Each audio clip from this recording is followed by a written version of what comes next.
जळगाव जामोद तालुक्यातील प्रसिद्ध तीर्थक्षेत्र असलेल्या धानोरा महासिद्ध येथील महासिद्ध महाराज विद्यालयात माजी विद्यार्थ्यांचा स्नेहमिलन सोहळा 14 फेब्रुवारी रोजी आयोजित करण्यात आला होता। या कार्यक्रमासाठी शैक्षणिक सत्र 2008 मध्ये इयत्ता 10वी ची परीक्षा उत्तीर्ण झालेल्या सर्व विद्यार्थी व तत्कालीन शिक्षक प्रामुख्याने उपस्थित होते। कार्यक्रमाच्या अध्यक्षस्थानी शाळेचे शिक्षक राजनकार हे होते, तर प्रमुख पाहुणे म्हणून वानखडे वसंतकार धर्माळ हिरोडकर यांच्यासह शाळेचे शिक्षक प्रामुख्याने उपस्थित होते। कार्यक्रमाचे सूत्रसंचालन राजू घुले यांनी तर आभार प्रदर्शन वृषाली सुरपाटणे यांनी केले।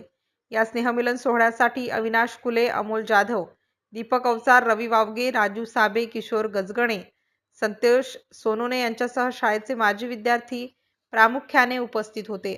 MCN न्यूज मराठी करिता ओम उन्हाळे, धानोरा।